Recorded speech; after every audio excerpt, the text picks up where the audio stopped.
belum.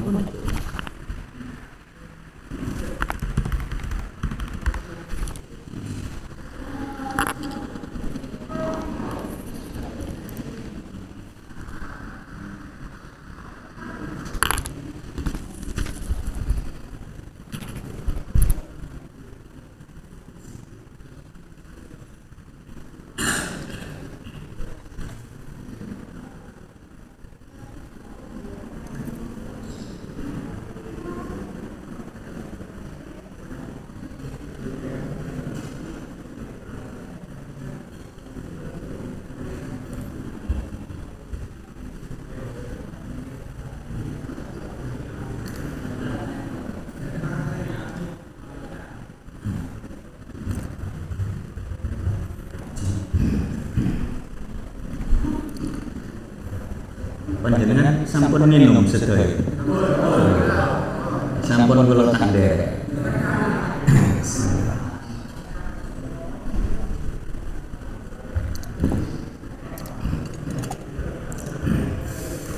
Bismillahirrahmanirrahim. Assalamualaikum warahmatullahi wabarakatuh.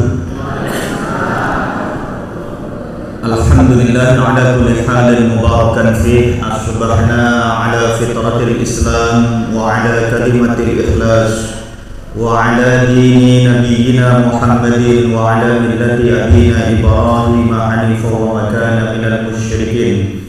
Allahumma salli wa sallim wa barik ala nabiyyina al-karim Muhammadin wa ala alihi wa ashabihi ajma'in wa man tabi'ahum bi ihsan ila yaumiddin. Nas'aluka ilman nafi'an wa rizqan wasi'an wa amalan mutaqabbala. Hadirin kaum muslimin jamaah yang dimuliakan oleh Allah, pada kesempatan ini kita bersama berada di tempat yang mulia, maka kita patut bersyukur kepada Allah Subhanahu wa taala.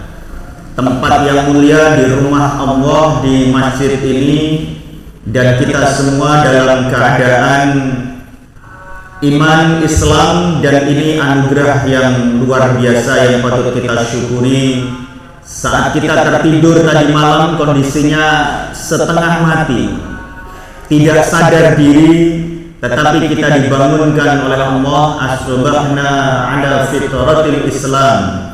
Kita dipertemukan pagi hari dengan kesucian Islam, yang ini berarti anugerah yang luar biasa. Dan zikir ini, zikir ma'surat yang harus kita baca setiap pagi dan setiap petang. Asbahna ala fitratil Islam wa ala kalimatil ikhlas wa ala dini nabiyyina Muhammadin wa ala millati abina Ibrahim hanifan wa ma kana minal musyrikin. Salawat serta salam semoga tercurah pada Nabi kita Muhammad sallallahu alaihi wasallam, dan kita diperintahkan untuk selalu bersolawat atas Nabi kita. Ya ayyuhalladzina amanu sallu alaihi wasallimu taslima. Wahai orang-orang yang beriman, bersolawatlah atas Nabi.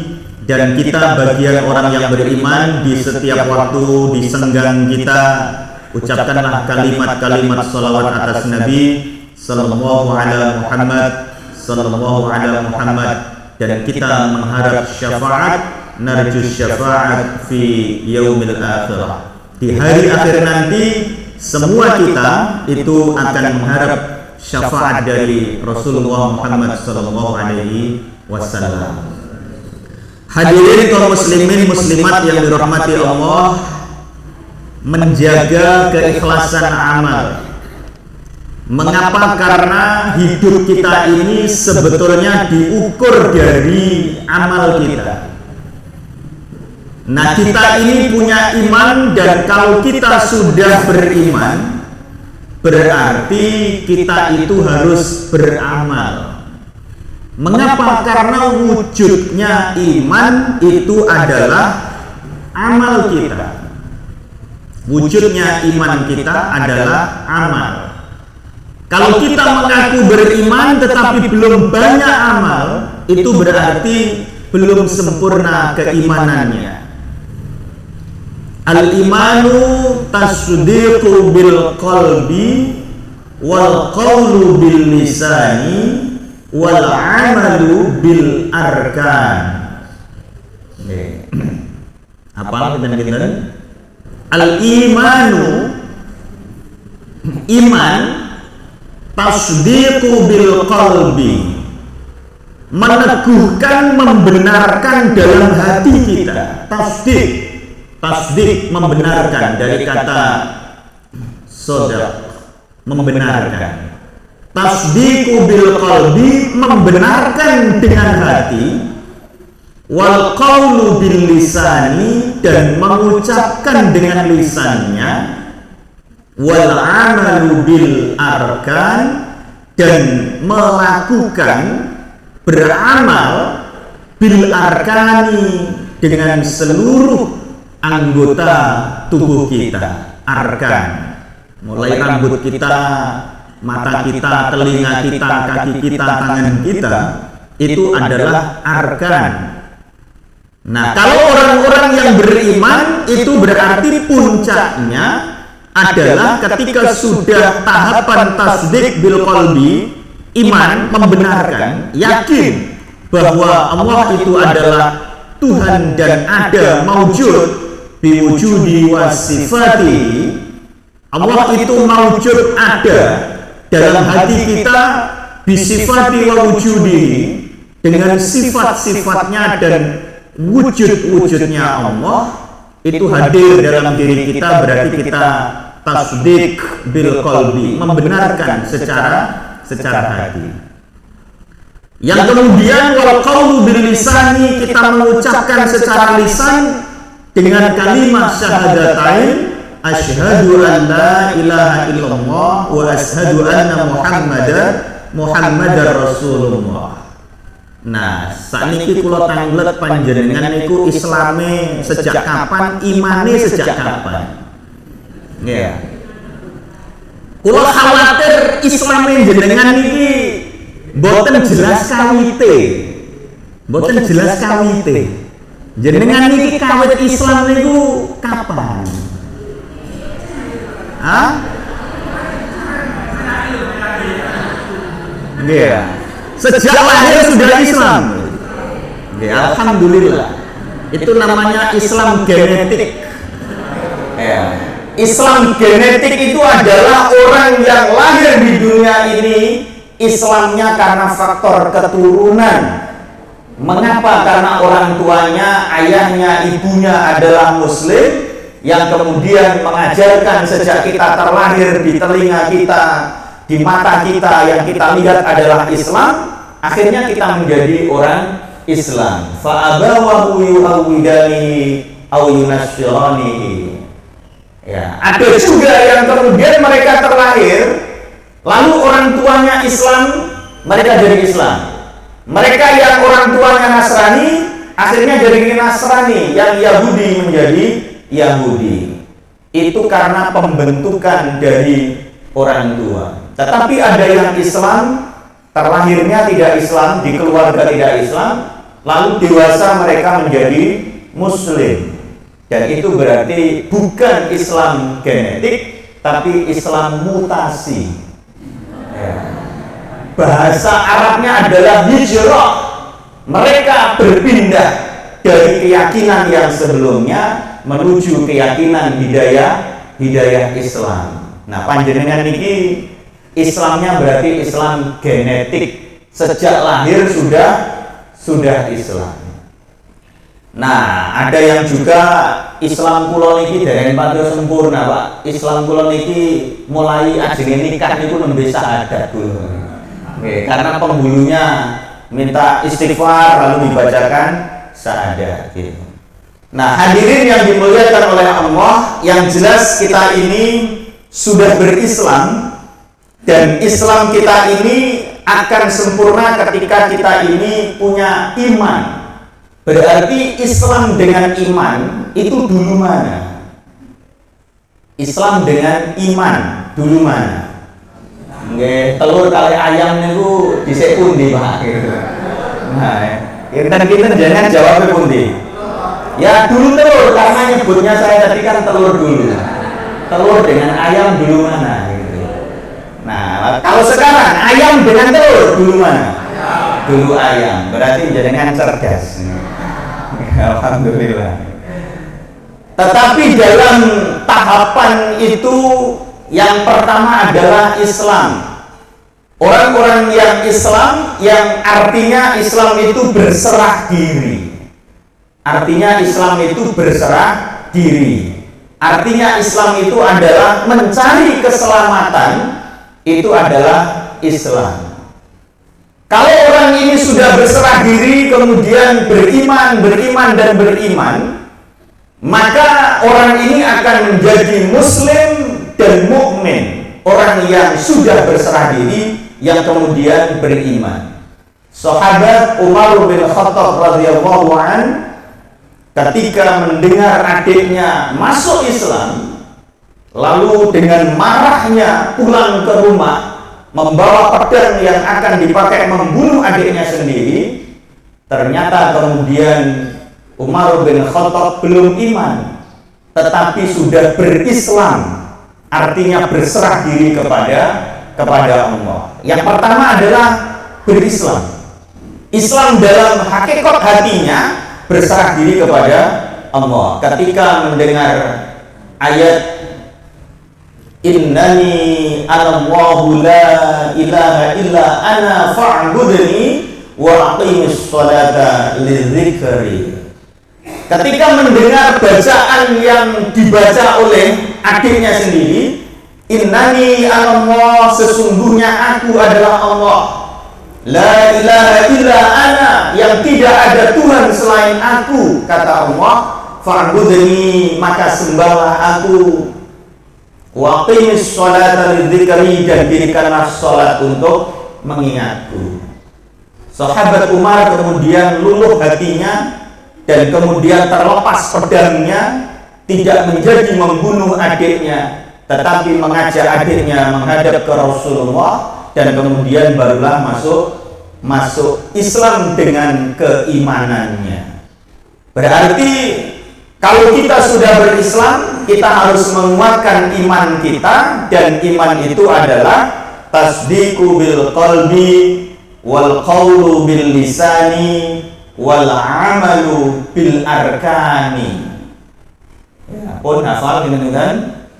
Coba diulang. Tasdiqu bil qalbi wal qawlu bil lisani wal amalu bil arkani.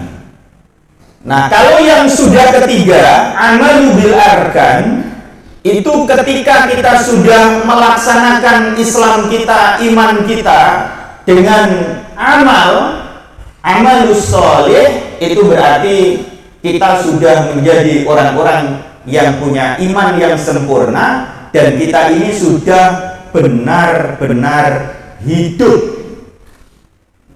Orang yang belum benar-benar hidup itu mereka hanya merasakan hayatun, urip, ya, urip. Nah, tetapi orang-orang yang hidup betulan itu akan melanjutkan tahapan dari hayatun, hidup, menjadi harokah, bergerak.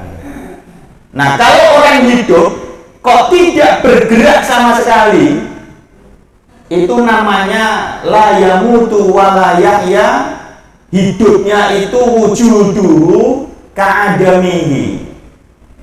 Uripe wong iku padha karo gak ana wonge, ngoten nggih.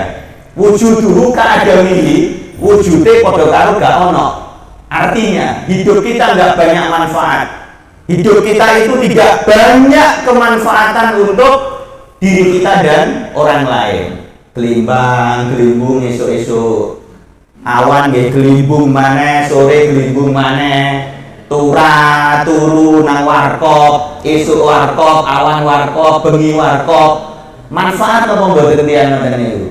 Ketoke urip, tapi sejatinya mboten urip. Wong sapa masjid nggih mboten pati yo. Bahkan blas ngoten nggih. Bahkan blas. Nah, orang yang demikian itu hanya merasakan hayat, hanya merasakan hidup, tetapi hidupnya itu seperti kematian, karena orang ini tidak memiliki amal, dan orang yang tidak punya amal itu berarti belum beriman dengan sempurna. Tasdiqu bil qalbi wal qawlu bil lisani wal amalu bil arkan. Nggih, pun ping 10 nih, dereng ngapal berarti kebangetan jenengan iki. Nggih ya. Ini soalnya bahasa Arab. Bahasa Arab ini adalah bahasa surga. Al-lughatul Arabiyyah, lughatul jannah, wa lughatul hadis, wa lughatul Quran. Maka kalau kita mau masuk surga harus bisa bahasa Arab. Karena jenengan kalau tidak bisa bahasa Arab tidak bisa masuk surga. Oke, materi ini ya. Ya kenapa nih? Ya, bahasanya surga itu dalam hadis Nabi nanti adalah bahasa Arab. Panjenengan yang sekarang tidak bisa bahasa Arab, tapi amalnya nanti diterima dan dirahmati oleh Allah, maka panjenengan nanti masuk surga itu tanpa kursus, otomatis orang tulangan pun akan bisa berbahasa Arab, fasihun wa mumtazan, secara fasih dan mumtaz, dan orang mengerti dengan bahasa Arab jenengan di dalam penduduk surga. Ya, tapi kalau sekarang ini jenengan kan susah, bahkan bahasa Arab jenengan ini kalah pinter dengan anak-anak TK di Arab Saudi sana. Oh, anak-anak TK di Arab Saudi itu bahasa Arabnya, wah, mumtaz semua, fasih semua gitu, ya kan? Nek boten persatus mungkin kalau umroh begitu, silahkan berada di tiang-tiang Masjid Nabawi yang habis maghrib mulai habis asar. Itu ada halaqah. Halaqah itu lingkaran kecil 10 anak, 5 anak yang dibimbing oleh satu syekh, satu ustadz. Mereka itu setoran hadis, hafalan hadis. Nah, yang paling tren kajian di Nabawi adalah setoran hadis, hafalan hadis. Nah, kalau di Makkah itu setoran Al-Quran yang paling banyak. Nah, itu kita melihat di sudut sana, sudut sini, sudut situ. Nah, biasanya saya menggunakan anak-anak yang SMP itu, saya hampiri, kemudian saya ajak bercakap bahasa Arab sekaligus untuk melatih bahasa Arab saya. Meskipun saya doktor, ternyata kalah fasih dengan mereka, ya, karena mereka asli Madinah gitu. Nah, saya aslinya Taliban, tanggal lahir Tuban, ya, Taliban. Ternyata dokter Indonesia kalah fasih. Ya, alhamdulillah terakhir 2019 kemarin saya ibadah haji di gelombang sebelum pandemi. Setelah itu tidak ada pemberangkatan lagi 2020-2021. Semoga tahun ini sudah ada yang diberangkatkan. Ya, pada saat itu saya berangkat karena dapat anugerah Haji Abidin atas biaya dinas. Ya, Abidin atas biaya dinas, alias menjadi petugas haji yang kemudian saya membawa satu kloter jamaah 450 jamaah dan ketuanya Musfikon wongin sewili wongin sewili, tetapi jadi ketua kloter gitu ya, ternyata bisa ke sana. Hadirin yang dimuliakan oleh Allah, poinnya adalah membenarkan di hati kita, mengucapkan di lisan kita, dan mengamalkan dengan keimanan itu yang nanti bentuknya adalah amalus soleh. Nah, orang-orang yang sudah amalus soleh, yang punya amal yang baik, karena selain amal soleh itu ada lawannya namanya amalu mahmudah dan ada amalu madhmumah. Ya, kalau kita sudah bicara di sini, ini yang kita bicarakan adalah amalus soleh atau akhlaknya disebut akhlakul mahmudah, akhlak yang terpuji. Nah, orang-orang yang beramal, syarat utama apapun jenis amalnya adalah keikhlasan. Ikhlas itu artinya adalah murni, ikhlas itu artinya suci, dan ikhlas itu artinya bersih. Dari kata kholas, kholaso. Orang-orang yang memahami makna kholas di arti Indonesianya adalah kholas. itu artinya selesai, gitu kan? Ya, kholas itu artinya selesai. Artinya orang-orang yang punya amal soleh itu di pikirannya, di hatinya itu selesai lillahi ta'ala, selesai lillah, yaitu hanya untuk Allah. Kita habis memberi gitu, habis memberi, tangan kita ini tangan kanan, maka tangan kiri sebaiknya tidak usah tahu. Artinya apa? Keikhlasan kita. Kalau kita sudah memberi, ya khalas, selesai. Selesai apa? Selesainya kita dengan Allah. Tidak lagi kita berharap diimbal oleh orang itu dan kita menjadi bagian orang yang tidak bersih, tidak suci, tidak murni dalam beramal. Karena ini urusan hati, maka susahnya luar biasa. Karena ini urusan hati, maka ikhlas itu susahnya luar biasa. Kecuali orang-orang yang mukhlas, orang-orang yang memang sudah maf'ulun, melakukan dan dia ini melaksanakannya itu dengan keimanan dan keislamannya itu. Ada mukhlas, ada mukhlis. Kalau perempuan mukhlisah, kalau laki-laki mukhlis. Nah, mukhlis ini orang-orang yang melakukan amal dengan niatan berusaha untuk bisa ikhlas. Itu mukhlis. Ini fa'il ya, pelakunya.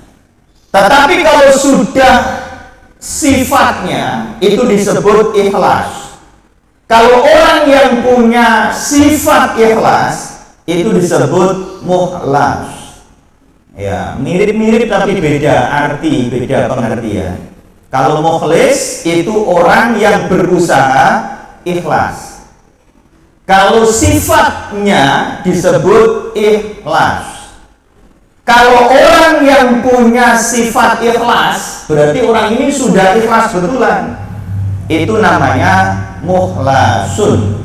Orang yang kategori isim maf'ul. Ini kategorinya mukhlas, itu isim maf'ul. Kalau mukhlis itu fa'ilun. Orang yang isim fa'il, orang yang melakukan, itu isim fa'il.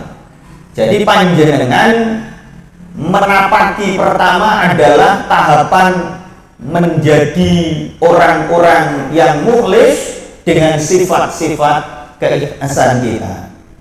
Kalau nanti diterima keikhlasan kita, itu baru kita naik satu level menjadi orang-orang yang mukhlas, orang yang punya sifat ikhlas di dalam dirinya.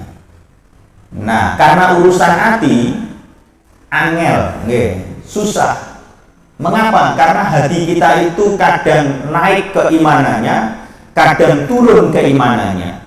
Urusan hati itu susahnya karena di dalam hati kita itu berupa jismun latifun.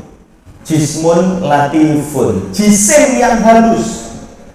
Saking halusnya, gerakannya itu bisa kemana-mana dan kemudian dipengaruhi oleh pikiran kita, dipengaruhi oleh nafsu kita.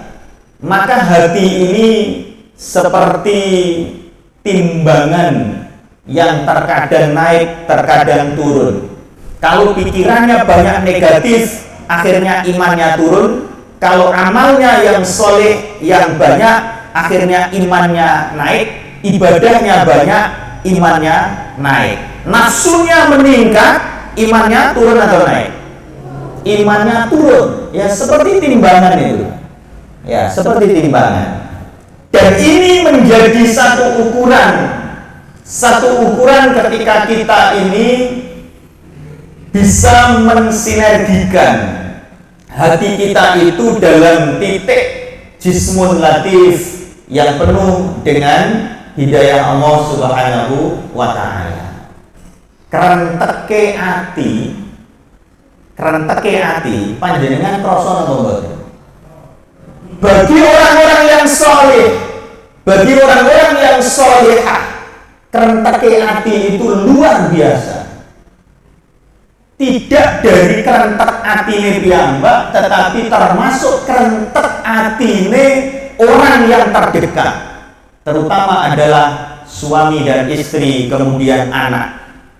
Orang-orang yang sudah luar biasa itu kerentek atine orang-orang terdekat, itu dia merasakan bojone pengen sesuatu dereng ngucap niku garwane laki-lakinya itu sudah mengerti karena krasa kerentek atine sing wedok.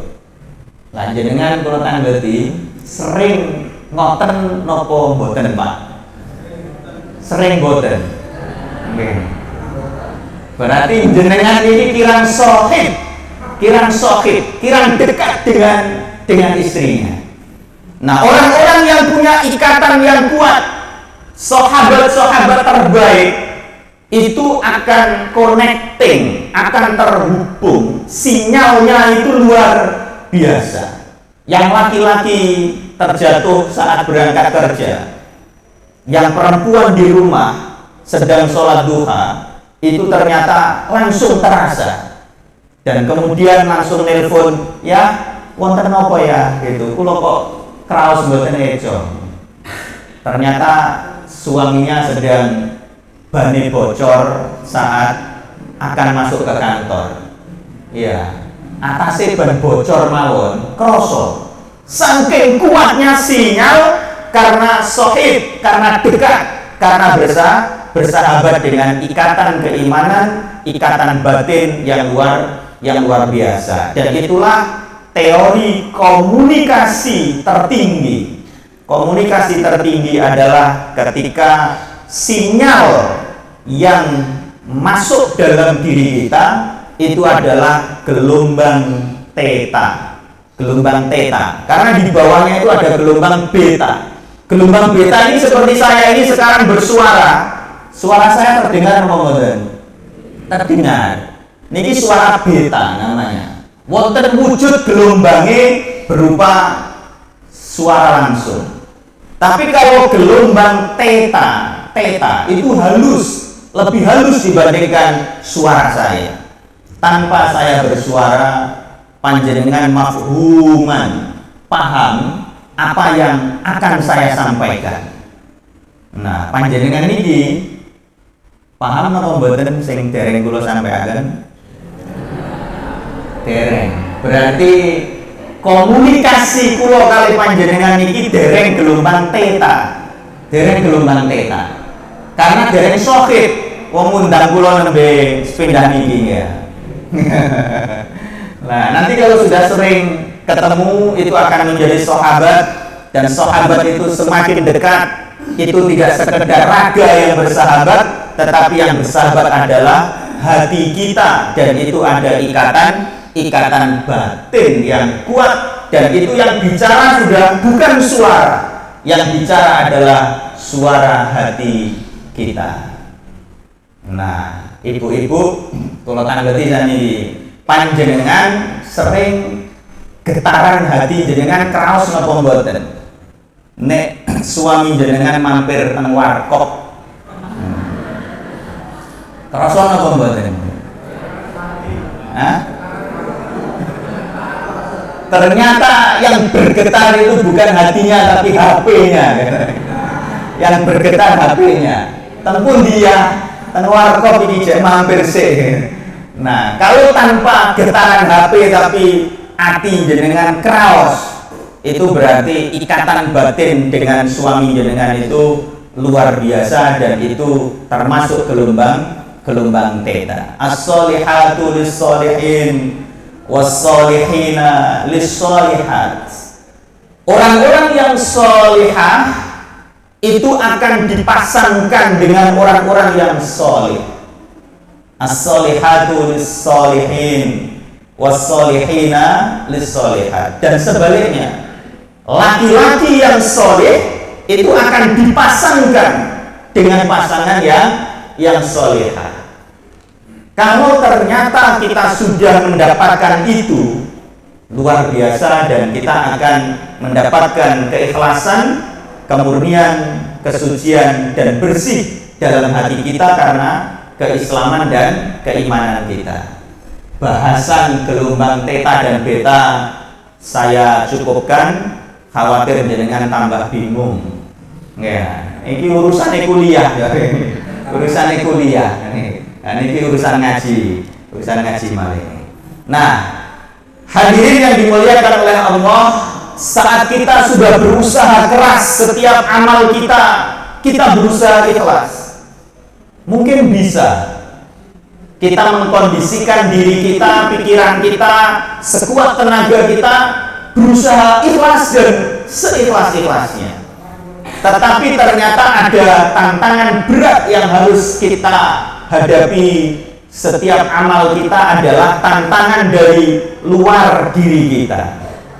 Tantangan dari luar diri kita yang itu terkadang lebih dahsyat dibandingkan kekuatan dalam diri kita. Seperti dalam ayat At-Taubah 79, A'udzubillahi minasyaitonirrajim, alladzina yalmizuna al-mutawwi'ina minal mu'minina fis shadaqat walladzina la yajiduna illa juhdahum fayaskharuna minhum sakharallahu minhum walahum 'adzabun alim. Ayat ini akan kita ambil pelajaran orang-orang yang sudah amalus soleh. Dalam ayat ini adalah sedekah. Ternyata orang-orang ini mendapatkan tantangan ujian keikhlasan itu tidak dari dirinya tetapi dari luar dirinya. Dari siapa? Dari alladzina, yaitu orang-orang yang munafik. Orang-orang yang munafik, alladzina yalmizunal mutawwi'in, mencela al-mutawwi'in, orang-orang yang rela, sukarela, minal mu'minin, dari orang-orang mukmin, fis shadaqat, dalam bersedekah.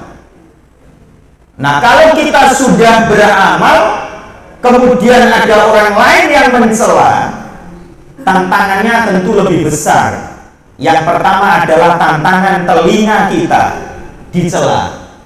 Yang kedua adalah tantangan mulut kita jawab celaan mereka, merespon celaan mereka. Ini kan berarti luar biasa. Kita ditantang telinga kita dicela. Oh, atase wakaf tanah sak meter di umum nih. Ya nopo? Telinga jenengan panas nopo mboten? Kobong kira-kira. Berarti tantangan telinga kita. Kalau kita berusaha ikhlas, berarti kita harus bisa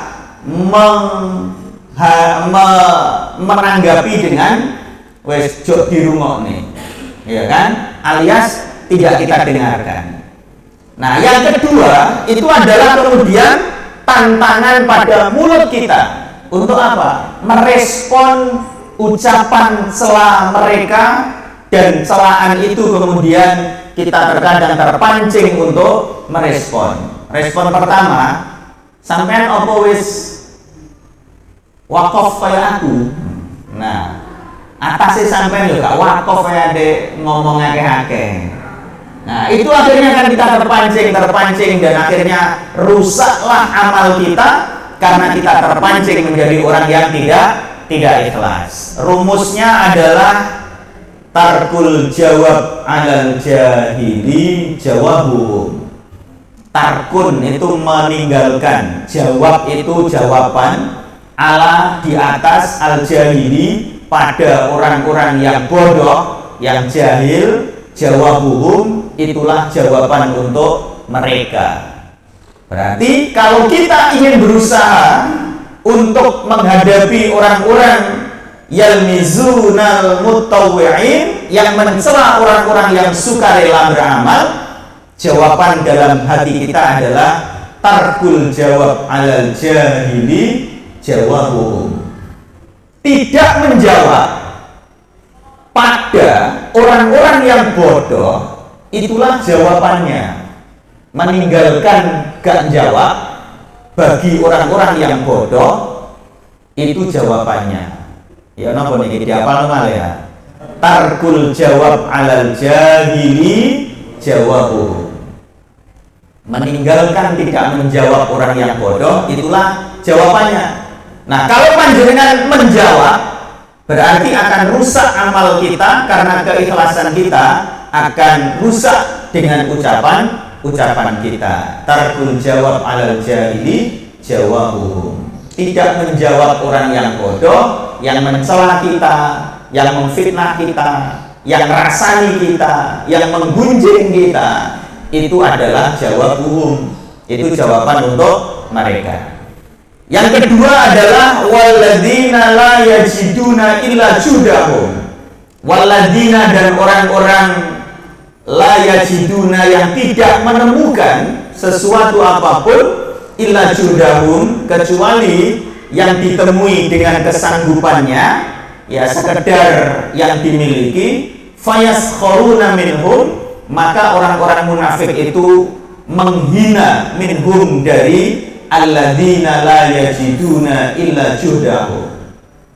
Nah, sehingga orang-orang munafik ini ketika ada mukmin yang sedekah banyak itu dicela.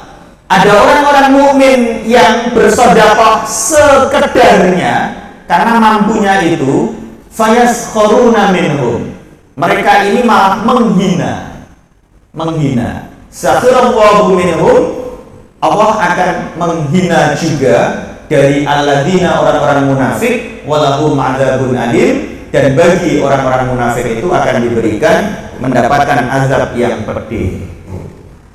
Hadirin yang dimuliakan oleh Allah, ayat ini asbabun nuzulnya adalah ketika Nabi kita Muhammad bersama sahabat persiapan untuk perang Tabuk. Perang Tabuk itu peperangan yang sangat besar, nomor 2 setelah perang Badar.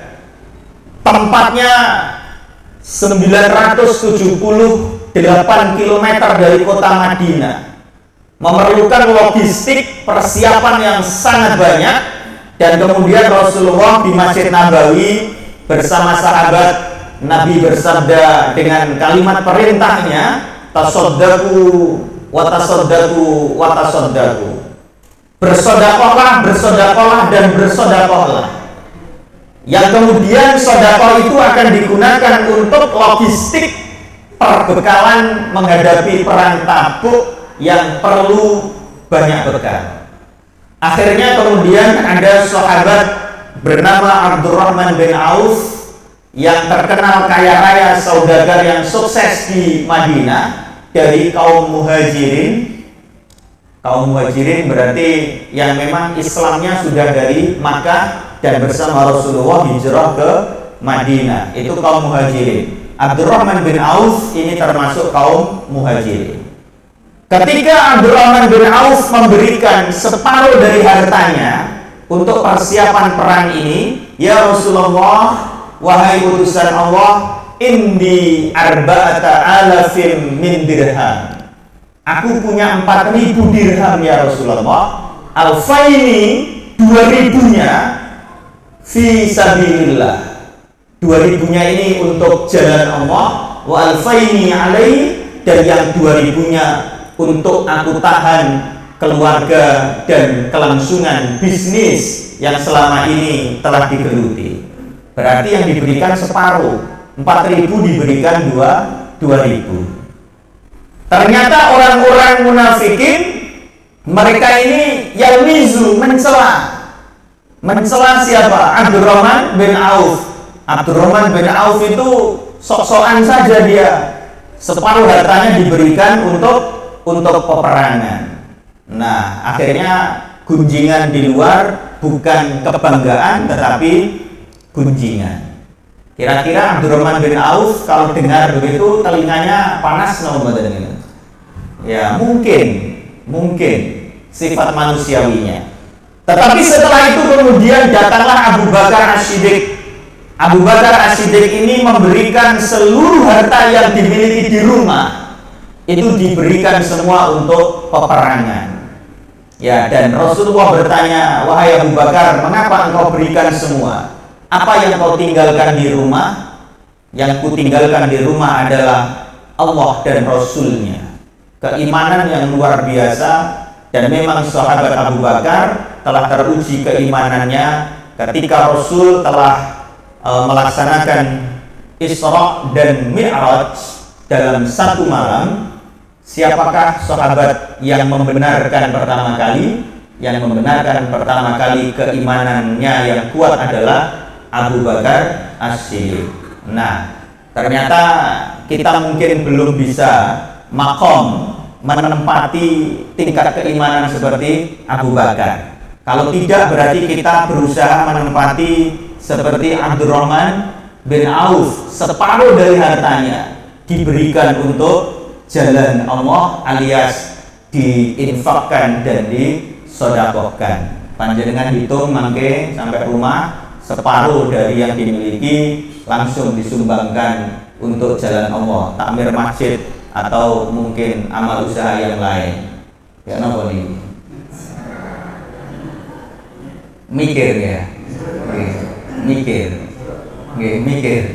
Kalau tidak, dari yang kedua, berarti panjenengan akan termasuk yang ketiga, yaitu walladzina la yajiduna illa juhdahum, yaitu orang-orang yang mereka ini pengen berinfak.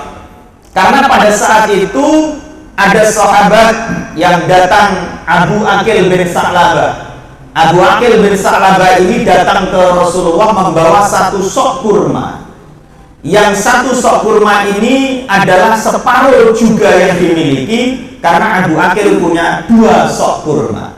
Satu sok itu adalah 2,5 kg, atau ada yang menyebut 2,7 kg, karena sok itu takaran. Lah, takarannya Arab Jazirah sana itu lebih kecil, takarannya Arab Jazirah sini itu lebih besar. Seperti saat orang Jawa dulu sebelum banyak timbangan, jualan berasnya itu pakai kulitnya kelapa, itu belkatoan namanya.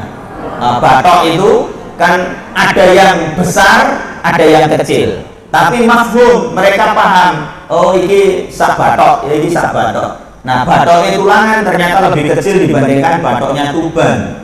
Ya, itu berarti dikonversi, akhirnya satu sok itu antara 2,5 kilo sampai 2,7 kilo. Nah, Abu Aqil ini dia habis bekerja dapat upah 2 sok kurma, yang kemudian separuhnya dibawa ke Masjid Nabawi untuk perang Tabuk tersebut. Orang-orang munafik malah fayaskhuruna minhum, menghina. Abu Aqil ini malah luar biasa, nggak ada gunanya ini, dia satu sok kurma untuk nyumbang perang. Ya, apa gunanya satu sok kurma? Tetapi ternyata Rasulullah menerima satu sok kurma itu dan kemudian mendoakan Abu Aqil dan juga mendoakan Abdurrahman bin Auf dengan doa barakallahu laka fima anfaqta wa fima amsakta. Semoga Allah memberkahi apa yang telah engkau infakkan, dan Allah memberkahi apa yang kau tahan di rumah masing-masing yang tidak diinfakkan. Doanya harus dihafal oleh takmir masjid. Sinten takmir ini? Oke, ketua takmirnya. Nah, berarti ketua takmir ini harus hafal doa ini, karena ini mutawatir, hadisnya sahih, dan Nabi kita mendoakan orang yang menginfakkan hartanya itu dengan doa barakallahu laka fima anfaqta wa fima amsakta. Barakallah, semoga Allah memberkahi laka, untukmu, fima, dalam apa, anfakta, yang engkau infakkan. Karena satu pakai ta, ya, pakai ta, anta, anfakta. Wafima, dan dalam apa, amsakta, amsakta, yang engkau tahan. Amsik itu menahan, yamsiku itu menahan. Karena engkau menahan, akhirnya menjadi amsakta. Ya, kalau ada jamaah yang wakaf jamaah yang menginfakkan untuk masjid, maka takmirnya harus banyak berdoa, barakallahu laka fima anfaqta wa fima amsakta. Artinya apa? Hadis ini ketika saya membaca, merenung, itu luar biasa, dan akhirnya harus membangun akidah dalam diri kita, keyakinan, tauhid dalam diri kita, bahwa apa yang kita infakkan, yang keluar, itu penuh dengan doanya Rasulullah. Tetapi yang harus kita yakini dan hakul yakin adalah apa yang kita tinggal di rumah, yang tidak kita infakkan, itu juga penuh dengan doanya Rasulullah. Fima amsakta, dalam apa yang engkau tahan, yang tidak engkau infakkan atau belum diinfakkan, itu penuh dengan doanya Rasulullah. Barakallahu laka fima anfakta wa fima amsakta. Kalau kita perjalanan, dompet kita isinya 500.000, kira-kira panjenengan infakkan berapa di masjid? Yang 10.000-nya gitu kan ya. Ini fenomena yang sering saya temui, dan ketika satu bis rombongan mampir masjid, mereka mandi, mereka buang air kecil dan seterusnya, coba jenengan amati kira-kira yang memasukkan sebagian uangnya ke kotak amal masjid itu berapa dari rombongan bis itu? Mungkin hanya diwakili oleh ketuanya. Ya, ketuanya mewakilinya hanya 20.000, padahal bisnya isinya 45. Ini naif gitu. Naif. Mengapa? Kita harus memakmurkan masjid, dan kita kemanapun bepergian, ya perginya kalau sholat berarti mampir masjid. Jangan sampai mampir pom bensin, ya kalau tidak sangat terpaksa. Mengapa? Karena ini nanti akan menjadi pelajaran penting bagi anak-anak jenengan. Kalau jenengan perjalanan, lalu kebiasaannya adalah mampir sholatnya di pom bensin, nanti yogone jenengan, putune jenengan, itu mindsetnya, pikirannya itu bepergian, sholat di pom bensin. Inilah salah kaprah. Pokoknya buatan terpaksa pun ngantos mampir pom bensin untuk sholat.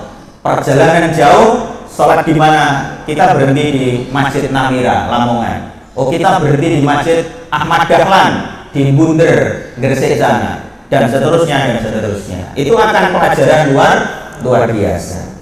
Hadirin yang dimuliakan oleh Allah, kemudian pada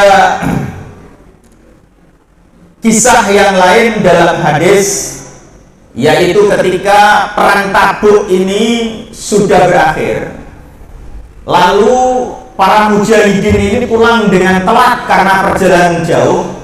Kurma-kurma yang ada di Madinah itu banyak yang tidak terpanen karena ditinggal perang. Yang kemudian kurma-kurma ini membusuk di pohonnya masing-masing. Lalu Abdurrahman bin Auf karena ingin membantu para mujahidin, tetaplah dibeli kurma-kurma ini. Yang kemudian kurma-kurma ini juga diniatkan oleh Abdurrahman bin Auf dibeli karena ingin meringankan hisab dari harta yang dimiliki Abdurrahman bin Auf.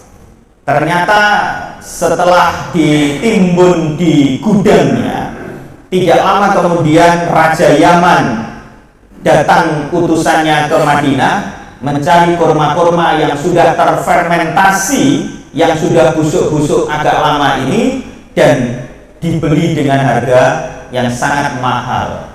Kenapa? Karena akan digunakan obat kulit yang saat itu sedang menjangkit di kota Yaman. Akhirnya Abdurrahman bin Auf tidak jadi melarat, tetapi malah jadi kaya raya. Kenapa? Karena didoakan oleh Rasulullah, fima amsakta, dalam apa yang kau tinggalkan. Jadi harta kita di rumah itu bagi orang yang ahli sedekah, orang yang ahli infak, ahli wakaf, dan seterusnya, itu yakinlah penuh dengan doanya Rasulullah. Nah, yang tidak sering sedekah, tidak sering infak, ya seluruh harta yang dimilikinya tidak ada doanya Rasulullah. Ya minimal doanya takmir lah nanti. Ya kan? Minimal doanya takmir pun apa lah. Mungkin kalau catatan ya. Ya, jadi habis nerima itu yang infak, yang jariah itu biar lebih mantap juga. Ya, karena kita yang diberi amanah, ya kita beritbak kepada Rasulullah. Barakallahu laka fima anfaqta wa fima amsakta. Hadirin yang dimuliakan oleh Allah Subhanahu wa taala, kalau kita mengikuti ayat yang berikutnya, istaghfir lahum aw la tastaghfir lahum in tastaghfir lahum 70 marratan fala yaghfirullahu lahum dzalika bi annahum kafaru billahi wa rasulih wallahu la yahdil qaumal fasiqin. Ini ayat berikutnya, ayat ke-80. Ketika orang-orang munafik itu mengerti ayat ini, sakhirallahu minhum, Allah akan menghinakan mereka, walahum adzabun alim, dan mereka akan dapat azab yang pedih. Orang munafik ini kemudian menghampiri Rasulullah dan meminta maaf kepada Rasulullah, memintakan ampun kepada Allah. Karena Rasulullah ini orang terbaik dengan akhlakul azimah, wa innaka la'ala khuluqin azim. Pada diri Rasulullah itu adalah akhlak yang azim.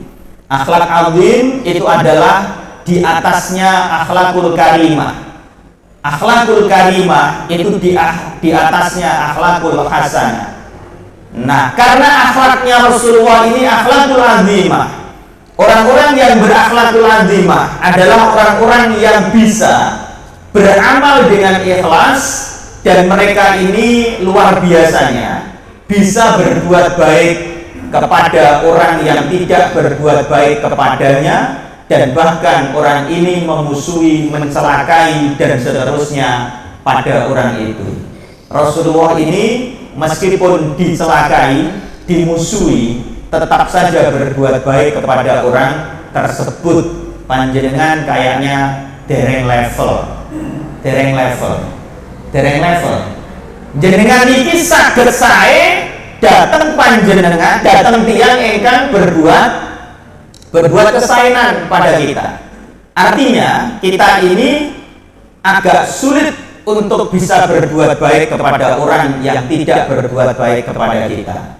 Berarti akhlak jenengan levelnya itu akhlakul karimah, atau bahkan di bawahnya akhlakul hasanah. Nah, orang yang akhlakul azimah itu Rasulullah, wa innaka la'ala khuluqin azim. Rasulullah bisa berbuat baik kepada orang yang tidak berbuat baik kepadanya. Nah, orang-orang munafik ini tidak berbuat baik kepada Rasulullah karena mengacaukan, menggunjing, memfitnah orang-orang yang beramal soleh, sedekah untuk persiapan perang Tabuk.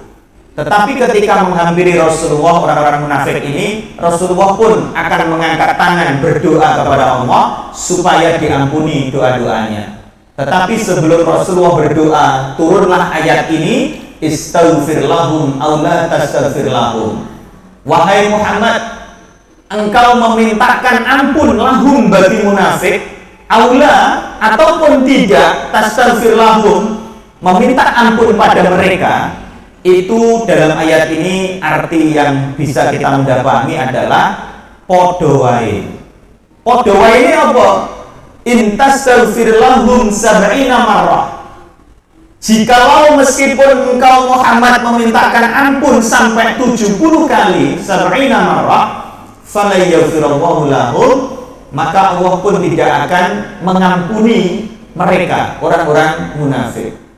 Dzalika, karena yang demikian, bi'annahum, sesungguhnya mereka kafaru, itu kufur billahi pada Allah wa rasulih dan rasulnya. Wallahu la yahdil qaumal fasikin, dan Allah tidak memberi petunjuk kaum yang fasik, yang rusak. Orang fasik adalah orang Islam tetapi rusak imannya, rusak amalnya, akhirnya mereka ini KTP-ne Islam tapi amalnya bukan seperti orang Islam. Itu disebut orang fasik, orang merusak keimanannya. Nah, ini luar biasa. Kalau kita ahli menggunjing orang-orang yang sedekah, kita mencela orang-orang yang beramal soleh, berarti kita kategorinya adalah minal munafikin dan minal fasikin. Berarti kita ini masuk orang yang munafik dan orang yang rusak keimanannya. Cirinya ada dua, yalmizun wa yaskhurun, mencela dan menghina. Kalau ada orang berbuat baik, orang mencela, itu berarti minal munafikin, minal fasikin.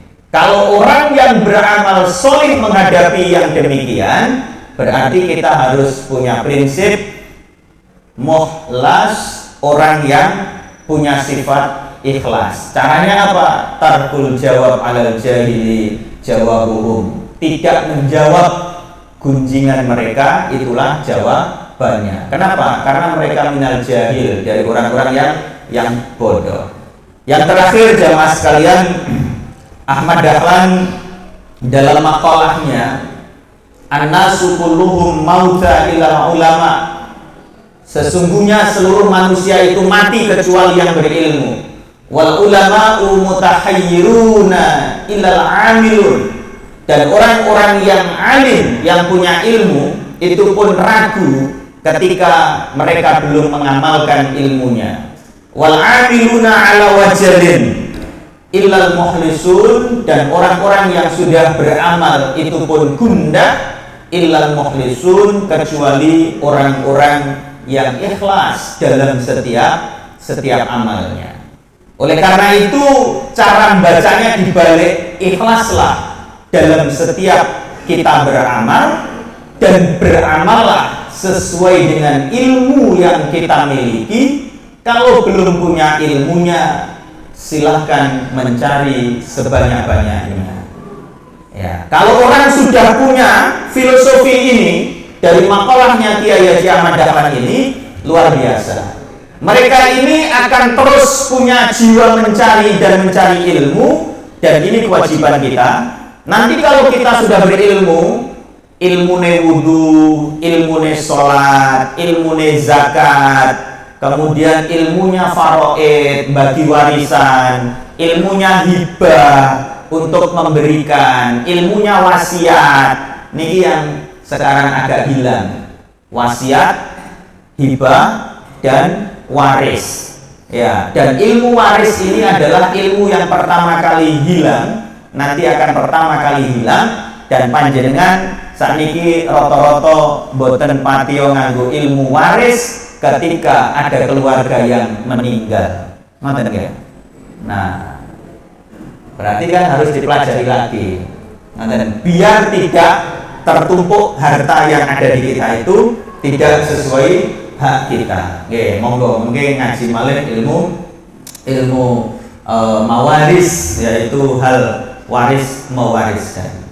Hadirin yang dimuliakan oleh Allah, semoga manfaat apa yang kita pelajari 1 jam kita telah mengaji, dan sampaikanlah bagian dari isi dakwah ini kepada saudara yang tidak ikut dalam majelis ini, dan itu menjadi kewajiban kita semuanya. Semoga manfaat untuk panjenengan, dan saya yang menyampaikan bisa melaksanakan apa yang saya dakwahkan pada pagi hari ini dengan hidayah Allah Subhanahu wa taala.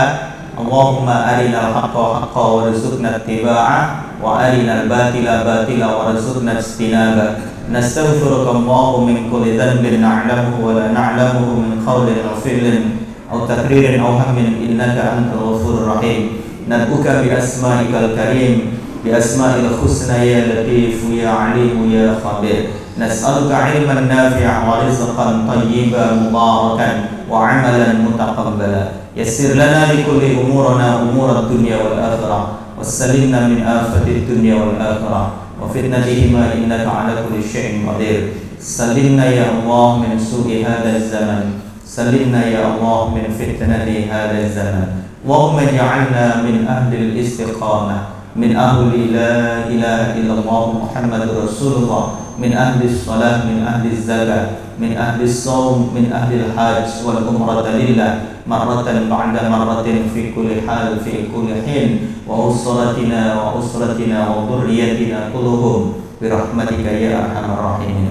Ya Allah, semoga Engkau tunjukkan kepada kami yang benar itu benar, yang salah itu salah. Berikanlah kami kekuatan mengikuti yang benar dan menjauhi yang salah. Ampunilah segala dosa-dosa kami, dosa ucapan kami, dosa tingkah dan laku kami. Ya Rabbana, Ya Ghaffar, Tuhan kami yang maha mengampuni. Ya Allah, mudahkanlah seluruh urusan dunia kami, urusan akhirat kami. Ya Allah, selamatkanlah kami dari fitnah dunia dan dari keburukan-keburukan dunia ini.